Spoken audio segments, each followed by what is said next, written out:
USA Today. This is for both players, Avery and Marcus. Avery, you just mentioned Brad's after timeout plays. He had a couple others before that one. What's the feeling coming out of the huddle after Brad draws something up as a team of what you guys are going to be able to do, and regardless if the ball goes in or not? I think that is one of the good things about this team. We're able to believe in whatever Brad draws up. If it's a good play, bad play, whatever it is, we all believe in it, and I think that always helps because you're able to just read and react after that. I mean, one of the plays that he drew up when Jonas Jerebko hit the shot, I mean, it was for me to lay the ball up. But it was a play that I knew that if they helped, Jonas would be wide open, and he was able to knock down the shot. But, those are all plays that Brad makes, and then it's our job to go out there and make sure that we make the next right play. Definitely. It's not easy to with a game like that to come up with a great play, and you just gotta commend Brad for that. He does a great job night in and night out. And like Avery said, whether the play is good or bad, it's on us to react. He puts us in the right position to succeed, and it's on us to follow through with it. And he made a great play. Al made a good screen. Jay made a great cut, and Avery did his job. Jared Way, CLNS Media. Avery, on that play, what was the point where you went from going for the layup and seeing the Cavs collapse on you and then making the kick out to Jonas? Pardon? How was what was going through your head when you were driving and the Cavs collapse on you and then you made the kick out to Jonas? Well, I knew LeBron was going to help. I knew I was going to, suck the defense in, and it was my job to, act like I was going to lay the ball up and kick it out to Jonas. I told Jonas to make sure he was ready. I wish he shot a three. But, I'm just happy for Jonas. He was prepared and ready to shoot the ball. And, he made some really big plays for our team tonight, and he made the most of his opportunity. I mean, Jonas went games without playing, and now he was able to come in and make some really big plays for us tonight. And I just want him to keep being ready to shoot the ball because we're going to make sure we find him. Avery, Marcus, Gary Washington, Boston Globe.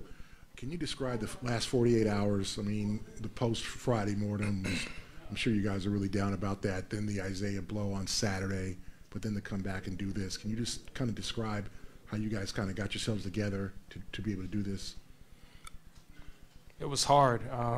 It was embarrassing. I know everyone leaving the arena after the last game, we were all pretty down, but once we were able to get together the next day, we decided that we're just going to go out and play hard. Whatever happens, happens. We're going to go with our backs against the wall, out swinging. We're going to go and play as hard as we can. We're going to be the toughest team. We're going to battle for the loose balls. We're going to play hard for consistently the entire game. We wanted to be that team, and that was our mindset. We never counted ourselves out. We knew that if we came out and played hard, we would give ourselves a chance, and you saw that tonight, and we're going to continue to play that way throughout the series. Definitely, I said it before. We definitely miss Isaiah. So after that game, him leaving after the first half, and we really not knowing what's going on, and then we get our heads smashed in, and you look up into those Raptors and see those fans that have been there through you all year, and their heads down, and some talking to you. It was embarrassing. You want to do it for those guys especially, and then IT sends out a text and let us know he's not going to be with us anymore. That was devastating. He's a big key to this team, but not just to this team as for him as a player, but as a human being. He's a great person, and everybody gets along with IT. So we lost our brother, who couldn't be in this battle with us. We understand it. We thank him for it, but he just kept talking to us. We can still do it. Everybody else counted us out. We kept believing in ourselves, and we came in tonight into hostile territory, and we did our job. Avery, Steve Belpat, Boston Herald. First couple of games, when they made plays, made shots, and you guys, you seemed as a group to deflate a little bit. You talked about that, but how much does like Marcus's attitude when things go like that? He seems to get more pissed off. How did that help? I think it helped us out a lot. I mean, they're going to make plays. It's our job to just make sure we're out there playing basketball and not complaining. That was the main thing for us tonight. I mean, the foul count wasn't where we wanted it to be, and You know, we can't complain about that. We can't control that. All we can control is the way that we play.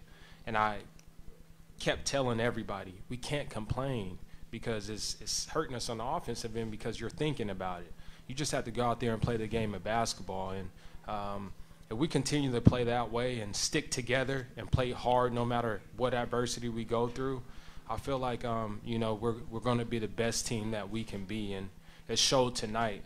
We had a few times down the floor where we were complaining, but, you know, and it ended up hurting us on both ends of the floor. But we got over it, and we were able to stick together at the end of the game and make some big plays.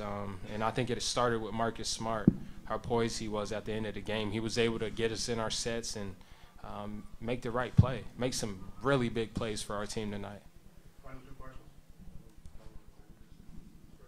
For both of you guys, they're in control of the series. They're in control of the game in the third quarter, up 21. What changed at that point? How were you guys able to find whatever it was deep down inside and come back and win this game? It was just us. You know, everybody in this locker room, on this team, has been told you couldn't do something, or had somebody, you know, that really didn't believe in us. And we just kind of put that together and all in one. And we just, like Avery said, we just told each other that no matter what happened, we got to be the hardest playing team. We just got to go out there and play. And that's what we did. Everybody kept believing in one another. And the biggest thing we did tonight, that we did back at home, that we didn't do tonight, was we didn't argue with each other. We argued with each other a little bit in those two losses back at home, and that really hurt us also. Tonight we were just really positive with one another, and we came out and Brad, whatever he drew up, we tried to go out there and execute it to the best of our ability, and shots started falling for us.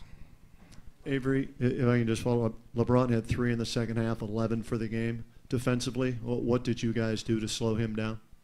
I feel like guys like Jay Crowder and Al Horford, whoever switched on them, they did a great job. I mean, like I said, we understand not only him but Kyrie, they're going to make tough shots.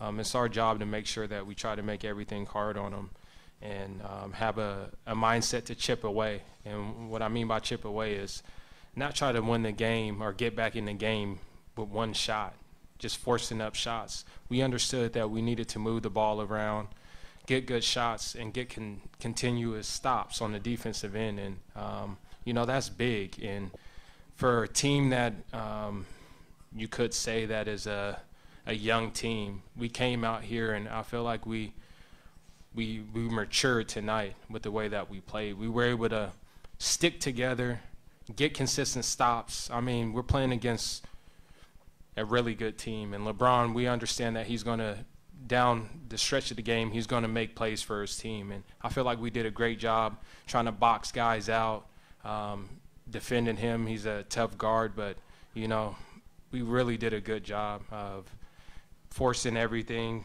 making everything hard on him. And, you know, Marcus did a great job on Kyrie tonight.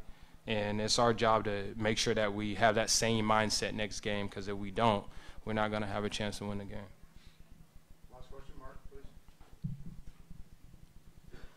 Marcus, Mark D'Amico, Celtics.com. You've known for the last 24 hours that this moment was coming and that you were going to start this game.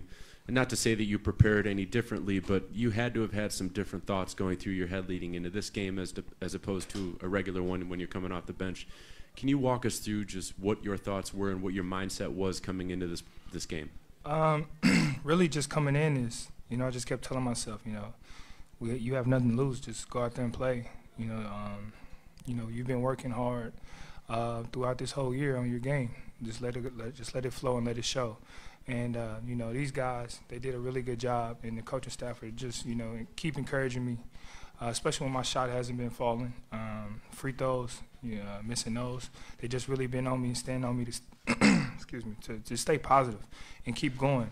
So, you know, coming into this game, I just really wanted to stay positive with myself and make sure that I could do everything that I could do to help my team, whether that was scoring, passing the ball, playing defense, and whatever it was tonight. I had a great shooting night, and that was huge for us.